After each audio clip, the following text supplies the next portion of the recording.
Nous pouvons voir deux magasins sur la carte.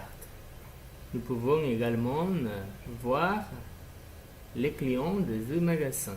En bleu, les clients du magasin 1 et en rouge, les clients du magasin 2. Juste en observant la distribution des clients sur la carte peut nous donner une idée de la façon dont ils sont distribués.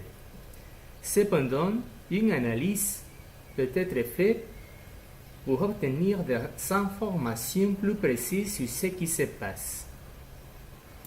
Par exemple, nous pouvons montrer les points chauds de vente, qui sont des secteurs de vente élevés, entourés par d'autres secteurs de vente élevés.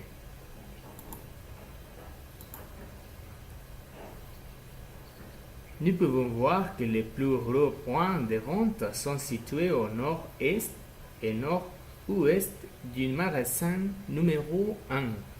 Nous pouvons également afficher des distances à pied et les distances en voiture. Nous pouvons avoir une première zone de 1 km, une autre de 1 à 3 km et une autre de 3 à 5 km. Ensuite, nous pourrions quantifier le nombre de clients ou le nombre de ventes dans chaque zone. Les zones pourraient être définies en fonction de l'unité de temps au lieu de l'unité de distance. Par exemple, une première zone de 5 minutes à pied ou en voiture, une autre de 5 à 10 minutes et une autre de 10 à 30 minutes à pied ou en voiture. Nous pouvons également analyser les densités des clients et la densité des ventes.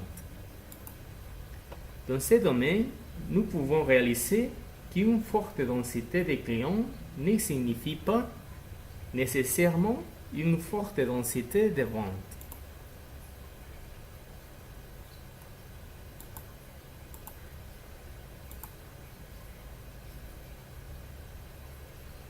Vous pouvez remarquer une zone de faible densité de vente dans un endroit avec une forte densité de clients.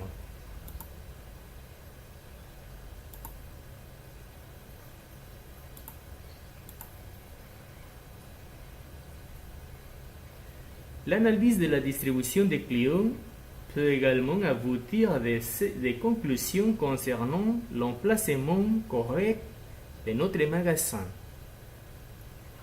Par exemple, le magasin 1 pourrait être mieux situé ici.